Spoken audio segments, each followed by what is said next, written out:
Start the program, I want to make sure everyone understands that we often talk about OSHA and EPA citations, along with some other regulatory actions from other agencies, legal cases, and criminal activity. Everyone is innocent until proven guilty in a court of law. Proposed fines are exactly that, and they are often litigated, reduced, or vacated. We use available public records, news accounts, and press releases. We cannot warranty or guarantee the details of any of the stories we share, since we are not directly involved with these stories, at least not most of the time. Enjoy the show. This show is brought to you by Safety FM. And from the border of liberty and prosperity to the highway to the north, this is Safety Wars for, what day is it? Monday, April 7th, 2000 and, there we go, 2024. 24. What am I saying? 2025. How did I lose a year? I don't know. Let's, yeah, because an email just came up. Right?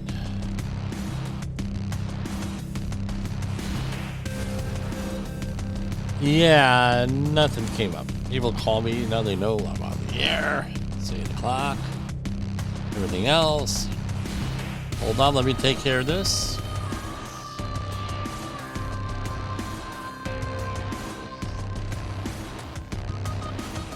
No email.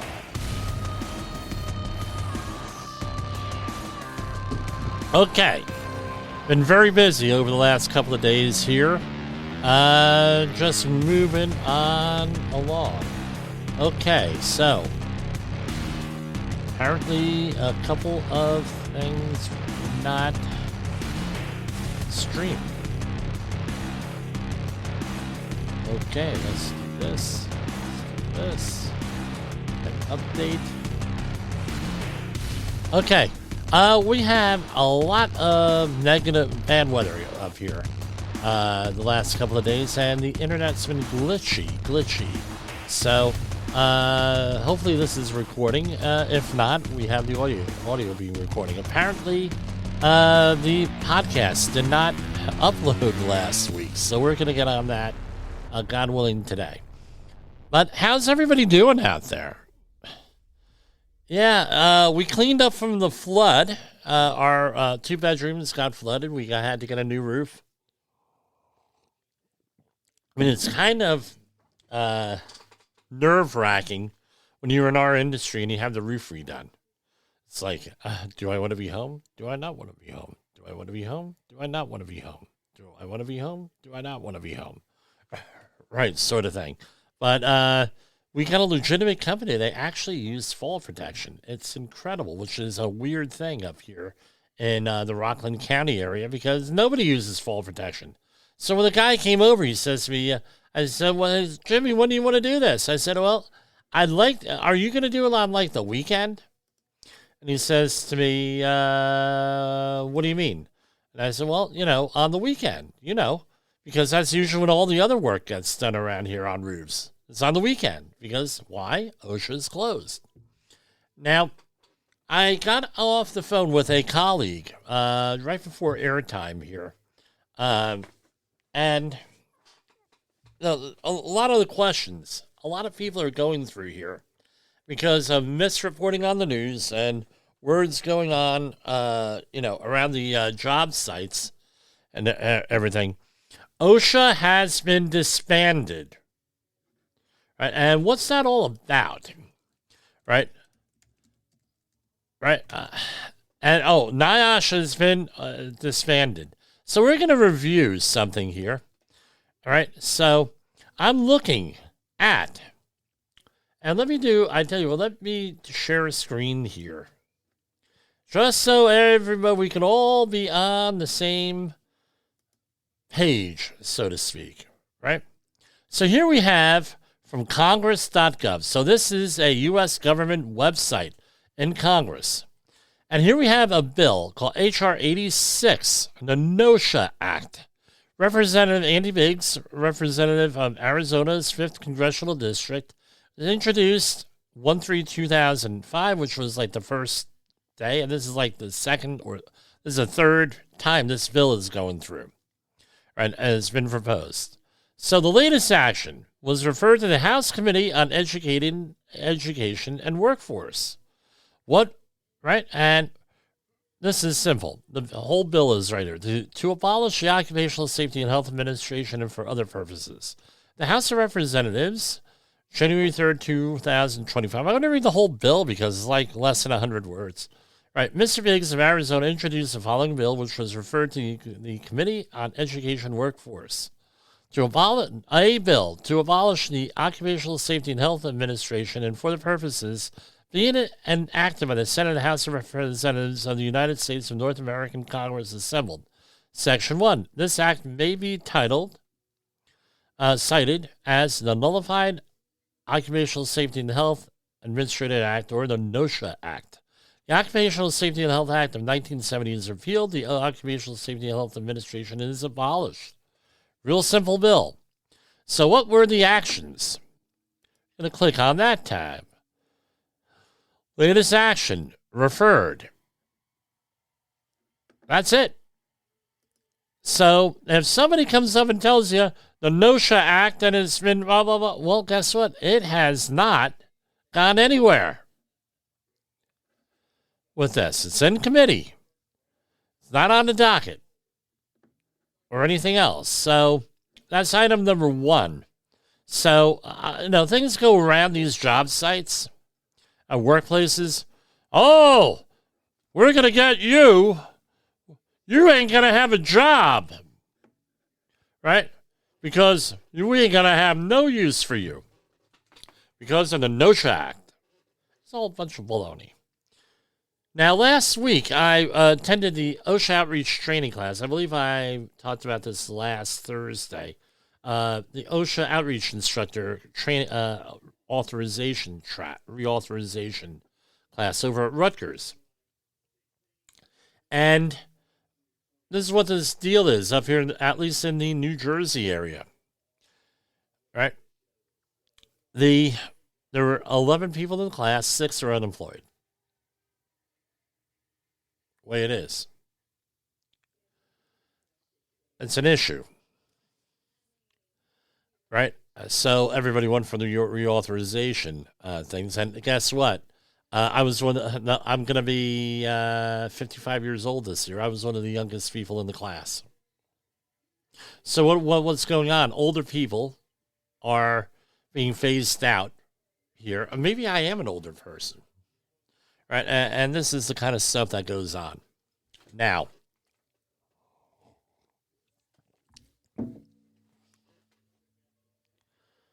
what do you do? Right, you're over 55, you're over 50. No, it's very difficult to get a job from what I've heard with this stuff. And this is the kind of stuff we have to deal with. Now, got to pivot. Got to update your skills. I don't want to say work harder because that's what you always hear. Oh, work harder at getting a job, finding a job. It's like the same thing as blaming the employee. Next thing. Right, we're going to get back to OSHA stuff here. This weekend, we had many. All right, let's see how many.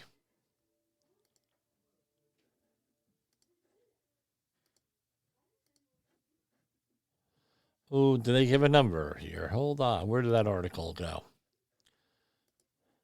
This is from CBS Colorado.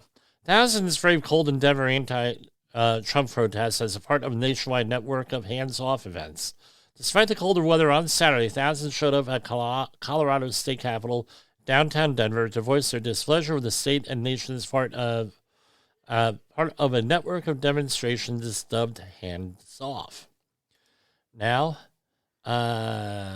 here's a bigger article from CBS. More than 1,200 hands-off demonstrations were planned by more than 150 groups, including civil rights organizations, labor unions, LGBTQ+, Did I get them all?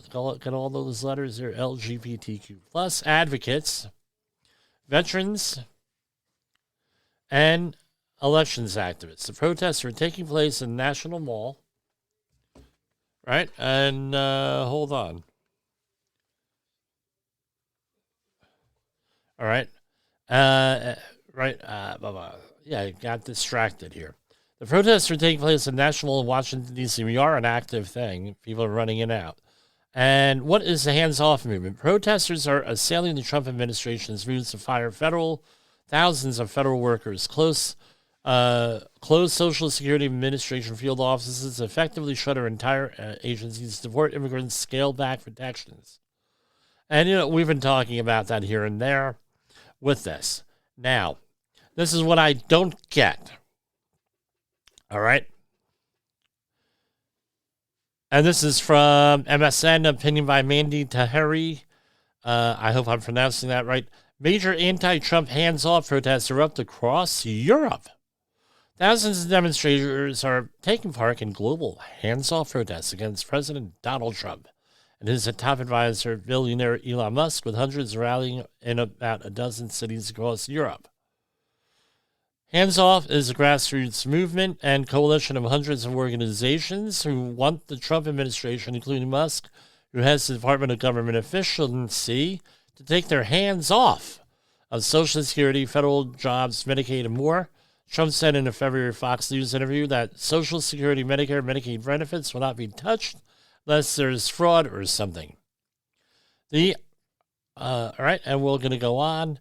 Hundreds of people in European cities, including Frankfurt, Berlin, London, Lisbon, and Paris, took to the streets in solidarity with American protests, highlighting the global impact of Trump's policies in the United States. More than 1,200 hands-off demonstrations have been planned nationwide, with some already underway.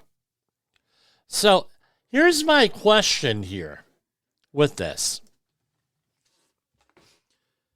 And this is the same question I had with the tariffs last week or the week before. People are allowed, right?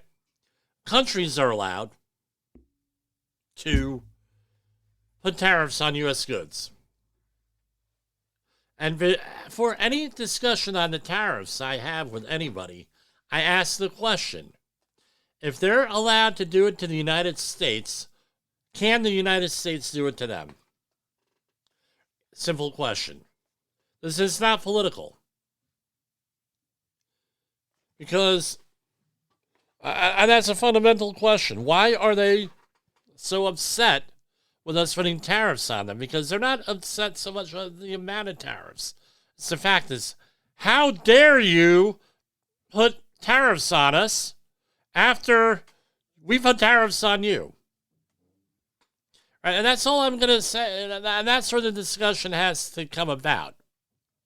So are we equal partners or not? Do we believe in free market or not?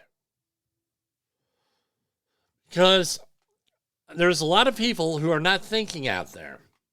They're not letting their emotions run the whole thing here. And I understand you have money in the stock market. You have money into the 401k.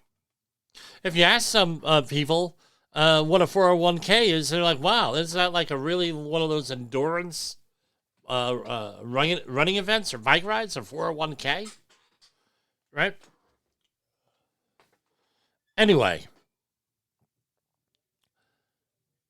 this is what the story is. If you are retiring now and you have to cash out these investments now, you're in a dilemma. Do I wait to retire? What do I do with it? Do I not take money, blah, blah, blah? Or do I continue to work and all this other stuff? Because right as of now, the unemployment rate is holding steady. If things work out with Trump, things are, going to go up. Here's the other thing. Why are you 25 years old? And this is what the conversation we had this weekend with one of the groups I'm involved with. You're 25 years old. You're not retiring for another 45 years. And the way that Social Security is running, it's going to be a hell of a lot longer than that. Why are you upset about this now? The market goes down, the market goes up. You got to be you're a long-term investor here. What's going to be done in the future? We've been screaming about a correction here for about 15 years that the market's overvalued. There's going to be a correction and it's going to hurt. In 2009, when I ran for office, I had none other than the great Murray Saverin, who has graced the airwaves here at Safety FM, talking about finances. And the way he explained it was real simple. And this was 2009 when he ran for governor of New Jersey. No, I'm sorry. Correction. 2011, I think it was, when he ran for Senate of New Jersey. Right? He had said, let's take care of these problems now. Right? Because now it's not going to be painful. If we keep on delaying any solutions, and he wasn't the only one. You have financial commentators like Peter Schiff, Ron Paul, right, to name two, and the whole talk radio sphere. Let's take care of this stuff now. So therefore, when we if we delay this is going to become a root canal. Well, welcome to the root canal. Here. Well, this is painful. The other thing is this. We have the Republicans screaming and yelling, we got to reduce the size and scope of federal government. We got to do it. We got to reduce. And we've been hearing this from the time immemorial at this point. Right? So for the people who are just entering into the public discussion the last 5 years, these discussions have been going on since the 1980s. Now, how is this safety related? We're going to get to that here. Because I'm trying to say to people, calm the bleep down. That's the safety part here. Okay, so Republicans reduce the size and scope of government. Well, guess what? You have somebody in there reducing the size and scope of government and you're not happy. Why? Because you were never about reducing the size and scope of government. You were, right? And you're not so much that people now, but the people going back 45 years, they weren't about this. They're all for big government when it comes to their pet projects. And what happened? NAFTA. Early 1990s, you had people out there. Well, with NAFTA.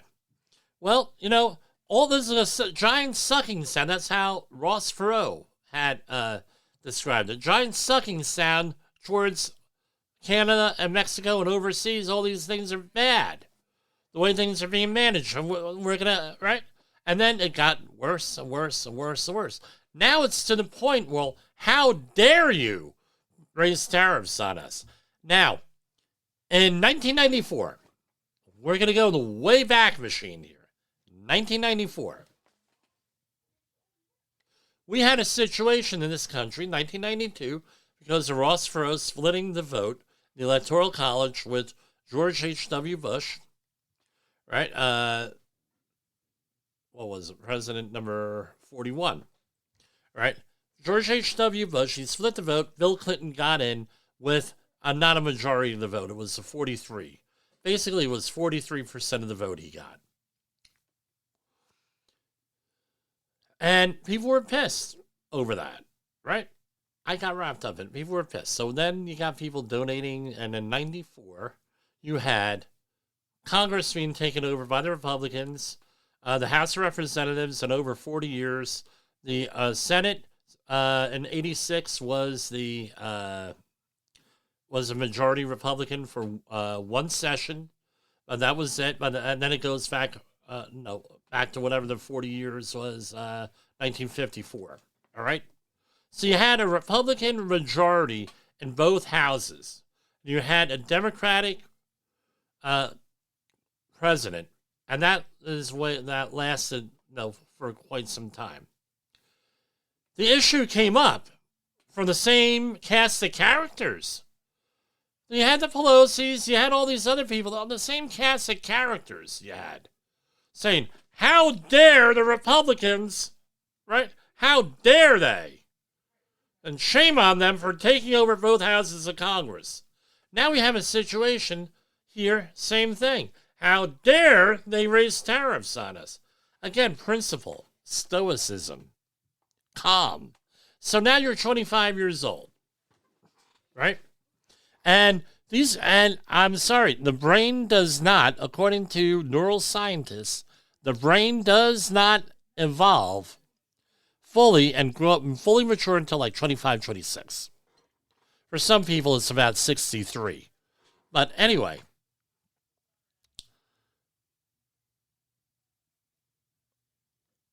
you're easily manipulated. We did a whole series of programs here on Saul Alinsky's Rules for Radicals. We repackaged it a little bit, where it was here. I'll pull them up here, where it was pushback from that we received as safety professionals. We had that. All right. So here, let's get them up. Here they are. Let's see how this plays out here. Power is not, by the way, we're going to go over 2 hours on this one tonight, friends. Power is not only what you have, but what the enemy thinks you have. Power is derived from two main sources, money and people. Have-nots build power and flesh, right? Never go out. Let's see what. Here it is. The threat is usually more terrifying than the thing itself.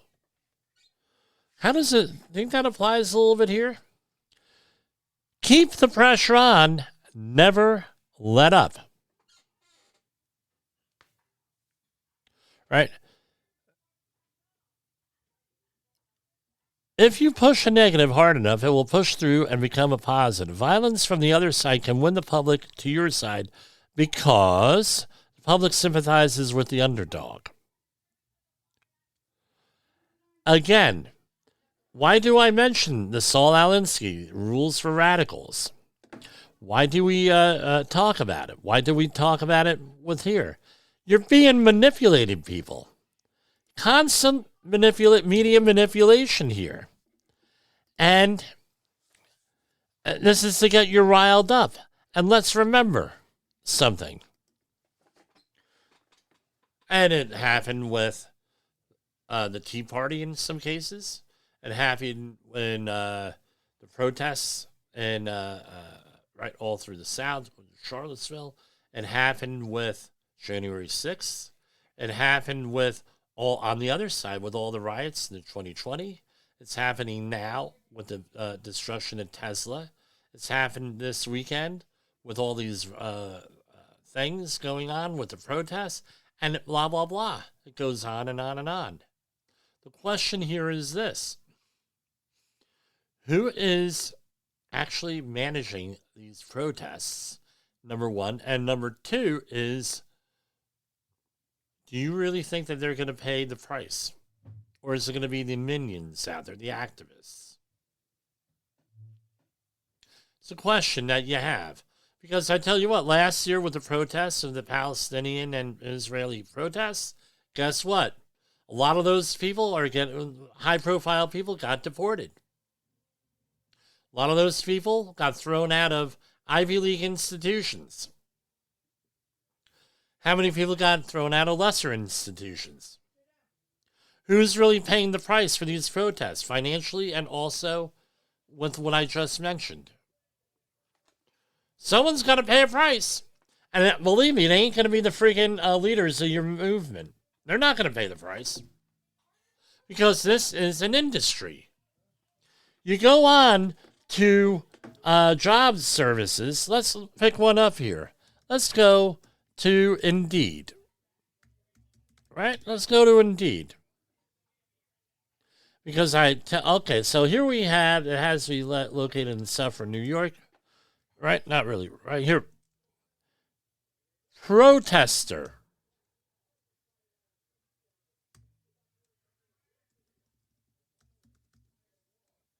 All right, so we're going to enter that in. Protests. So here we have, you're going to love it. So here I enter in protests here. Fundraising associate political campaign here. Right? So let's expand this to USA.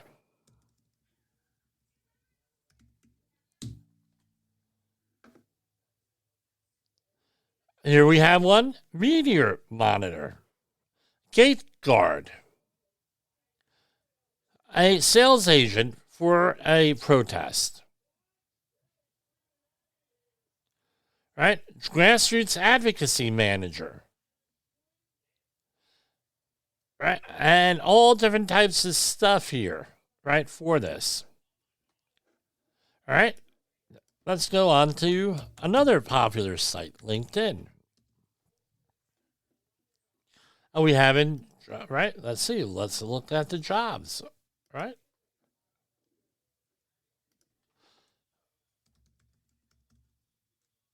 Protester. Hold on. Nothing came up here. So here, hold on. Here you go. Let's just do a general search. Paid protester jobs. Paid activist jobs. Okay, here we go. From Indeed. Canvas for a certain nonprofit. $21 to $30 an hour. Summer environmental campaign position. Legislative and political assist, another activist job. Nonprofit FTF fundraiser. I don't know what that is.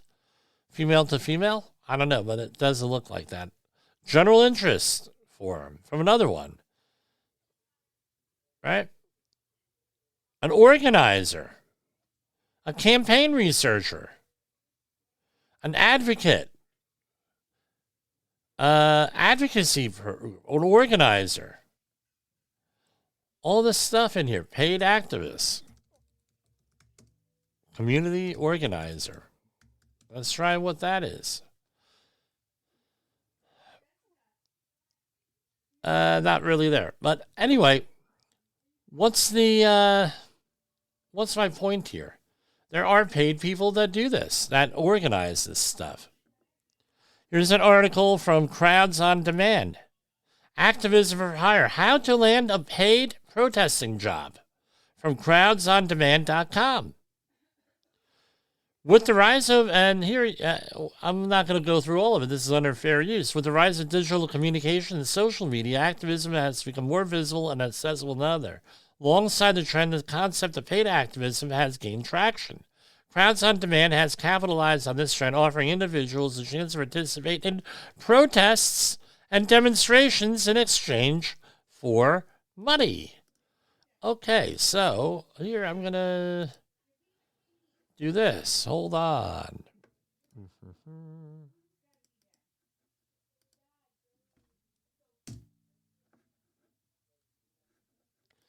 So, and there, hey, request a quote. Who we are. They came in event in 2012. And, okay, we're going to, no, these are paid protests. And these things, what the funny thing is, I'm told this never existed. This used to be on the old Craigslist, if you remember that one, before they had to clean things up. Right? Because, you know, they had shameful dating sections on that they got sued over. So don't get all wrapped up in this stuff.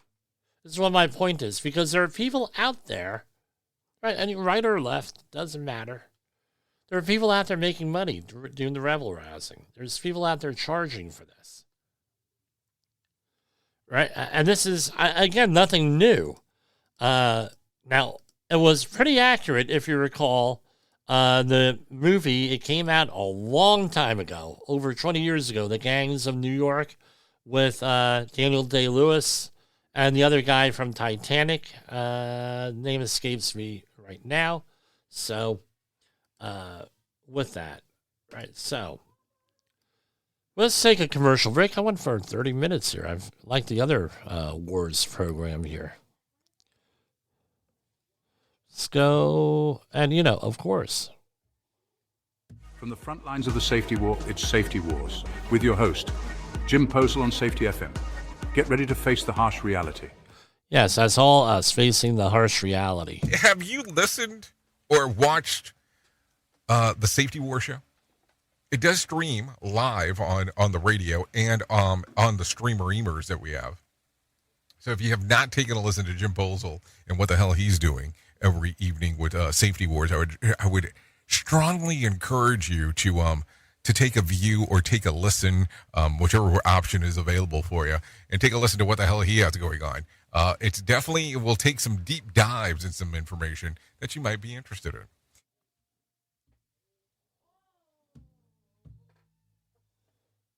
In a world where danger lurks in every corner, one man stands as a beacon of hope.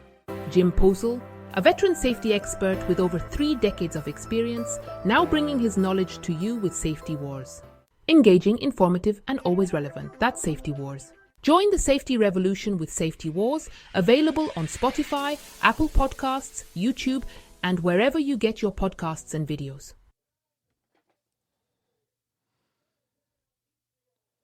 Is your safety training old, stale, and hackneyed? Is your safety trainer still preaching a warped version of behavior-based safety? How about safety training that is designed to actually address and assess your hazards and liabilities and is not standardized baloney from generations ago? Contact the Safety Wars team at safetywars.com or call me, Jim Posel, at 845-269-5772. Remember, if you are receiving this message, you are the solution to unsafe workplaces. OSHA recordables, catastrophic losses, environmental disasters. You want answers? So do I. This is Jim Posel with Safety Wars. That's my daddy! So, link this in with the weird things, right? We have with some weird news here. But this one caught my imagination a little bit here. So let's review some of our natural history here. About 25,000 years ago, we had an ice age here. And it took around 15,000 years for things to start to get settled out, ice to get melting, and everything else. Which goes to show you global climate change always happens. Now, what ended up happening here was you had big animals. Right. And what blows my mind is that woolly mammoths were still here when the pyramids were built, right? I've heard that, right? But a lot of the bigger animals that were around during the Ice Age, that were adapted to the Ice Age, went extinct. 3 of them right off the bat. 1, the woolly mammoth. Number 2 was the saber-toothed tiger. Number 3 was the dire wolf. All right. Now, there are skeletons apparently all over the Americas of the dire wolf with this. I don't know if they were in Europe or not. That's probably, hold on, let's do a quick Wikipedia search, right? Like that's accurate.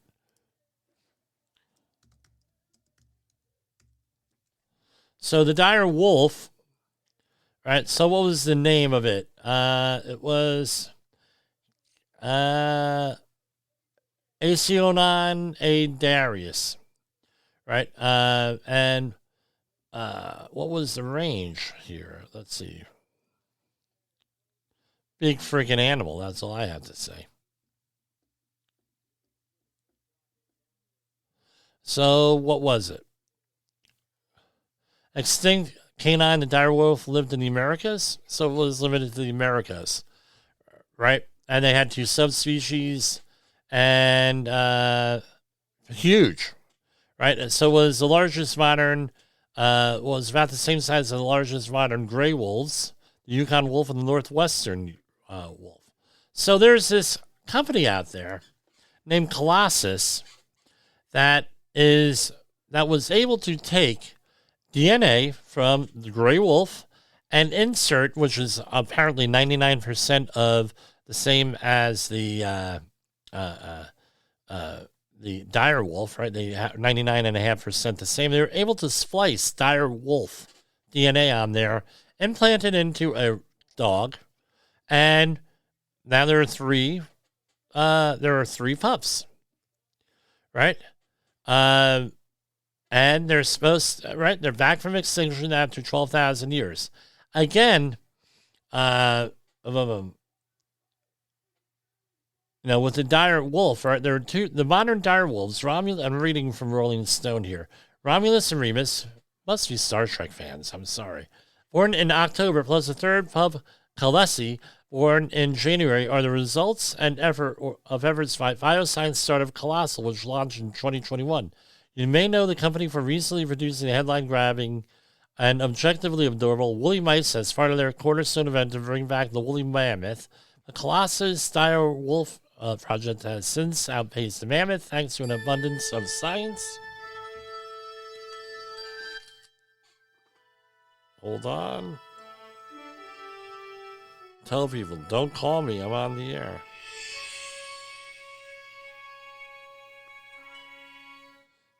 Okay, sorry, Gene Roddenberry.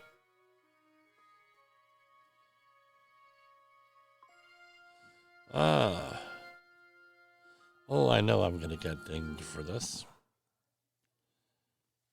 That was background. All right.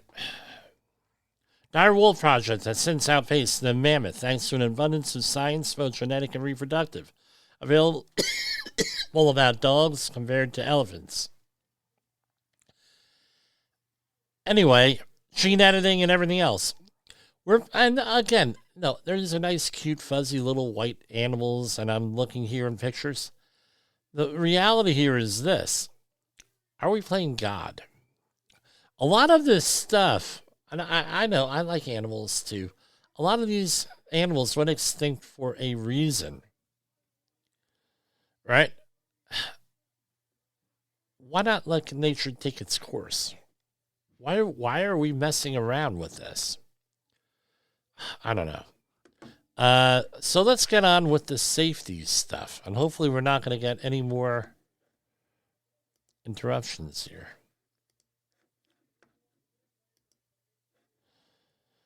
All right. Now, the big thing going around the blogosphere, LinkedIn, and everything else is the layoffs at NIOSH.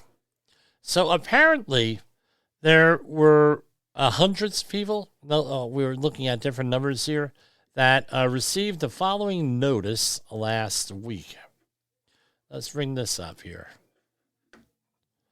The following notice last week on...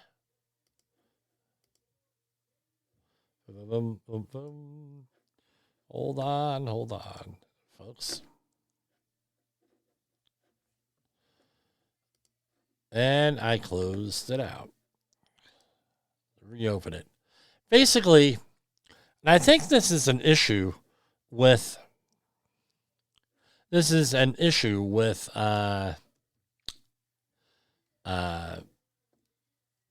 marketing. No, Jay Allen has mentioned more than one time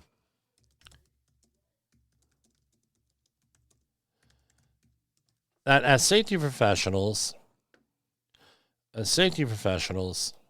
we have to market what we're doing. That's why I think, and I know people are going to not like me say this, I think Elon Musk's idea of, tell me what you did last week's situation. And you're constantly trying to justify your job here, right? If you're working for the federal government, not a very bad idea with that. Now, depending on what you're doing, you're going to say, well, let's say you're a VA nurse, for example, something that I'm very familiar with. You're a VA nurse guess what? That's, you may say, well, wait, I did so many blood sugar measurements last week. I did so many of this, so many of that, blah, blah. And you consider that to be normal work. But guess what? You're basically, what's the word I'm looking for? You're marketing what you're doing. Wouldn't it be nice if you're in private industry to have a list? You do this every week. This is what I did this week. I did this, I did this, I did this, I did this. And then for your annual review, you say, well, what did you do for the organization? I did this. And you keep a running record of that. No, in a lot of organizations, two things. One, they may think that you're out to get somebody. But the other thing is this. You are creating a record. Say, this is what my value is for the organization. Now you can say, well, what do you mean, Jim? This is basically it. You're going out there and you're marketing. I have a feeling that these layoffs that they're talking about at NIOSH, and again, we're talking about big things here. What does NIOSH do? Test respirators, number one. And a lot of respirators that are marketed in this country don't work. They don't work the way they're supposed to, especially the air purifying ones. Right? Here, I'm looking for this reduction in force notice that I just erased off of here. Notice NIOSH. Right? Here you go.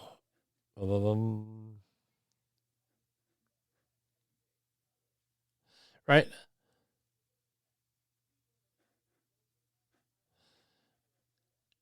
And, let me go to commercial rather than me keep talking here. We're going to go into some AI music here for a second. Mechanical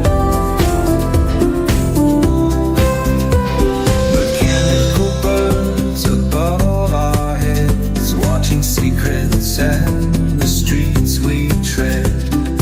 Beeping lights and wings of chrome, guiding paths as we roam. In New Jersey skies they hover high, whispers carried by the night. Silent judges in the drone, leading us to the unknown. Eyes in the sky, they never sleep.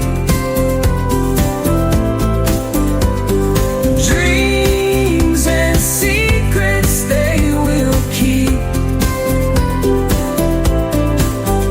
New Jersey nights feel so surreal when the drones reveal what they conceal.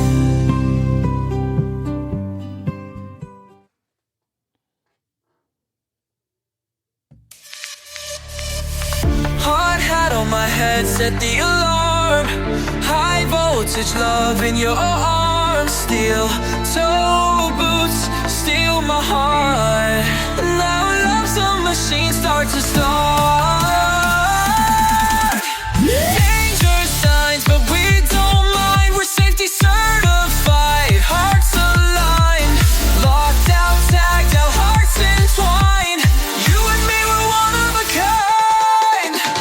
Fire extinguisher, spark of desire. Emergency exits, this love's on fire. Hard hat area, yeah, we comply. Our love's as strong as reinforced supply. Our love's like gears, it turns so true. Turbines of passion spinning with you. Mechanical love, it's built to last. Safety first, romance moving fast. Danger signs, but we don't mind. We're safety certified, hearts aligned. Locked out, tagged out, hearts entwined. You and me were one of a kind. Worksite romance, it's OSHA approved. Love that's steady, never misused.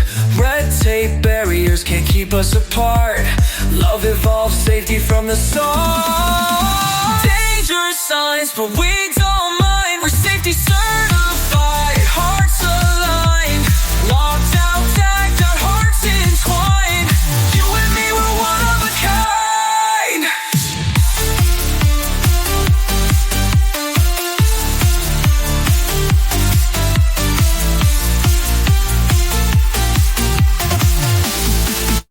All right, here we go. Sorry about that. So this was sent out to HHS personnel here. It's a reduction in force memo. This is for HHS will be conducting the RIF in accordance with the Office of Personnel Management, blah, blah, blah, blah, blah. Reason for the RIF has been made in accordance with the executive orders signed by the President on February 11th and the Department of Health and Human Services. The effective date. The RIF will take effect on June 30th, with formal notices being issued to affected employees at least 60 days prior to the effective date as required by law. And it gives you the rights and everything else. And they're going to offer assistance and everything else signed by Tom Nagy. Now, let me download that to make sure we got it. All right, so that's the notice that they got. So what does NIOSH do? NIOSH does a lot of stuff. Again, we usually leave it at that they're the research arm of the federal government with occupational safety and health here, but they do a lot. Right, National Protective Personal PPE Technology Laboratory, right? NIOSH's mining program, fire services, right? Where the firefighters, how their health is, all that stuff goes in there. Now, here's the question. Here's what the problem is here. Again, you talk to people on the street. They've heard of the EPA. Everybody's heard of the EPA, right? Environmental protection. A lot of people have heard of OSHA, but being an OSHA outreach trainer, I can tell you not a lot of people were hit by, don't know what OSHA is. So what's my point? People don't know what a lot of these agencies are. Whose fault is that? That's the agency's fault. This is what it is. We could sit here all day long and read press releases from all these organizations. Rarely do I ever see a press release from NIOSH. Rarely do I see a press release from Youth and Health and Human Services.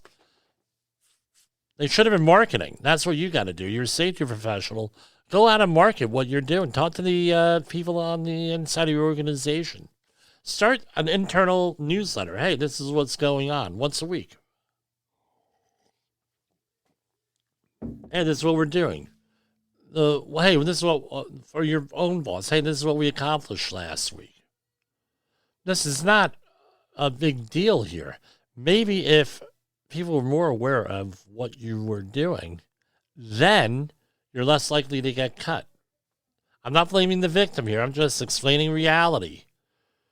Because it seems to me that the agencies that are getting cut are the ones that you've never heard of. Right? I don't know. It's not that I'm disorganized. I closed things that I shouldn't have closed down. Let's finally get over to safety news. OSHA is issuing press releases again. So, U.S. Department of Labor removes Morton Salt Incorporated, Weeks Island Mine, and Mill from MSHA's pattern of violations list. U.S. Department of Labor announcing that MSHA has released Morton Salts Incorporated's Weeks Island Mine and Mill from the agency's pattern of violations designation after demonstrating significant and sustained improvements in safety and compliance. So you could say that the pattern of violations are now salt-free. Right? They're on their DASH diet now. What's the pattern of violations here?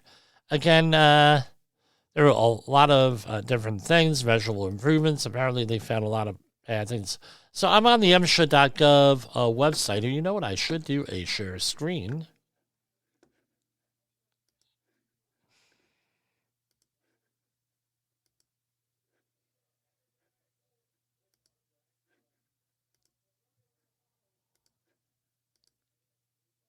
So a pattern of violations is used by MSHA to identify mine operators who have demonstrated a recurring pattern of significant and substantial violations of mandatory health and safety standards in their mines. An S&S violation is one that is reasonably likely to result in a serious injury or illness.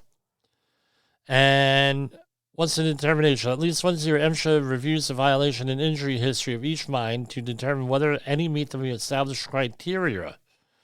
Right?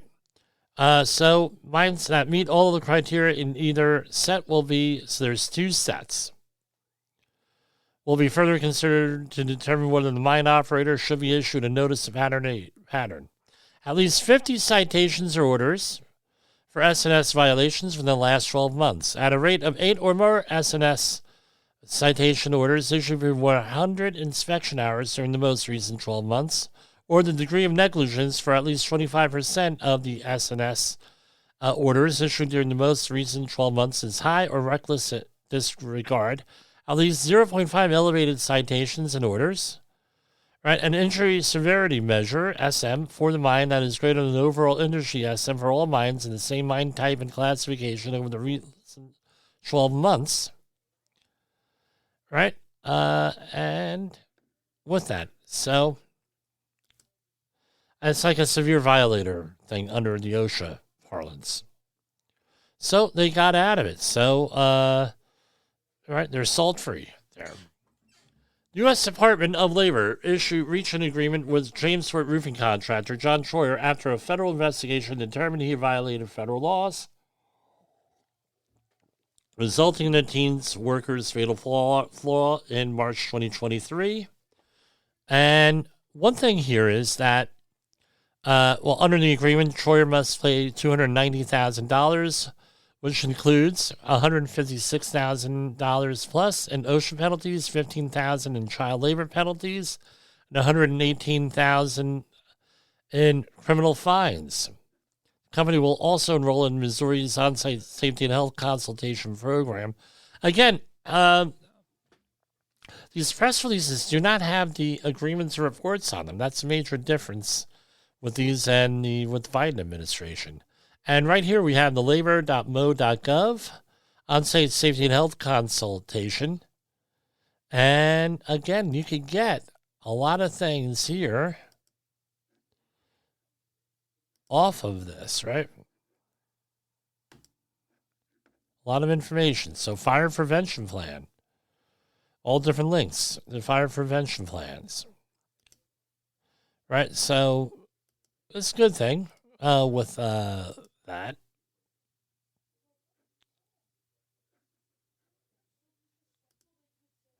This is from Appleton, Wisconsin. A lot of stuff going on in Wisconsin all the time. U.S. Department of Labor cites roofing contractor for repeatedly exposing workers to fall hazards. OSHA proposes $262,000 in penalties. U.S. Department of Labor cited roofing contractor for failing to protect employees atop a residential roof from fall hazards. Now, this has a further follow-up on things, right? $262,174 in penalties here. So I'm going to stop the share on this one because I have to go to a regular web page here. So this is from Fox 56, WOLF, The Wolf, I guess. And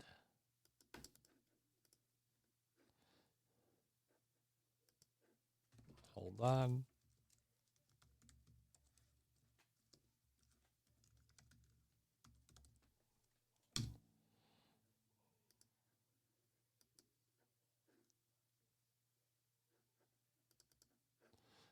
Okay, let's reload.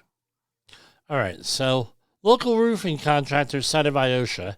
This is from fox56.com. They have a little bit more detail here. The OSHA say the company was cited for 2 willful violations for lack of fall protection and failure to ensure the use of personal protective equipment, and 10 serious violations for improper labeling, flammable containers, working near energized power circuits, and improper use of ladders. Due to a reported history of violations, the company has also been added to OSHA's severe violators enforcement program. You know, this is not hard to do roofing work. I'm sorry.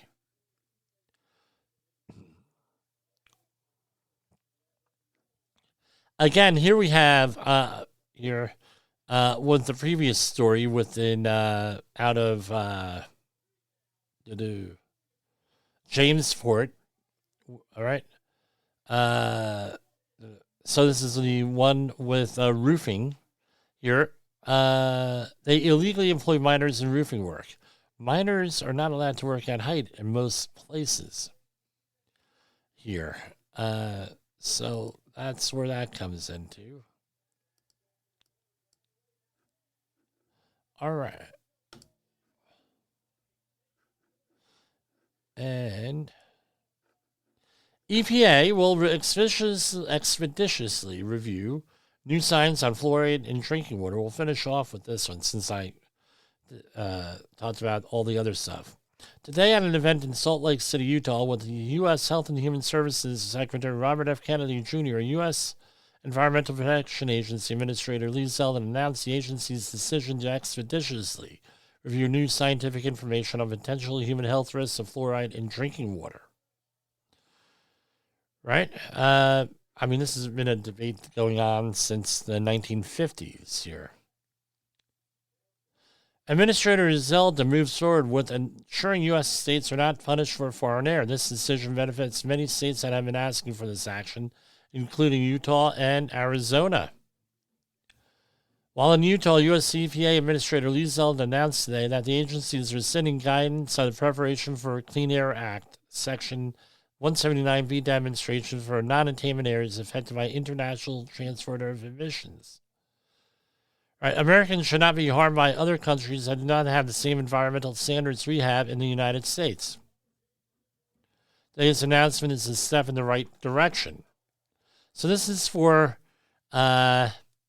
regulatory reliefs when an area would have attained national ambient air quality standards except for international transport emissions. So what two states were these again?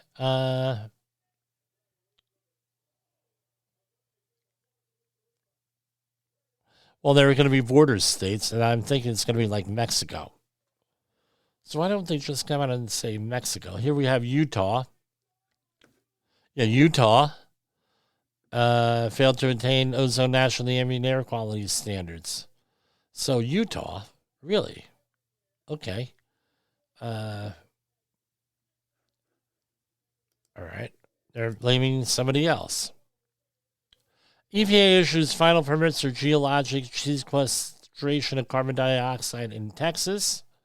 Today, the EPA issued final Class 6 permits to Oxy Low Carbon Ventures for 3 wells for geologic sequestration of carbon dioxide in Ector County, Texas. These are the first permits that EPA has issued in Texas for Class 6 wells under the Safe Drinking Water Act Underground Injection Control Program. All right, Class 6 injection wells store carbon dioxide deep underground that has been captured from emission source or the atmosphere. All right, so that's another one. So that's all we got for tonight. I will see you tomorrow, and take care. The views and opinions expressed on this podcast are those of the host and its guest and do not necessarily reflect the official policy or position of the company. Examples of analysis discussed within this podcast are only examples. They should not be utilized in the real world as the only solution available, as they are based only on very limited and dated open source information. Assumptions made within this analysis are not reflective of the position of the company. No part of this podcast may be reproduced, stored in a retrieval system, or transmitted in any form or by any means, mechanical, electronic, recording, or otherwise, without prior written permission of the creator of the podcast, Jay Allen.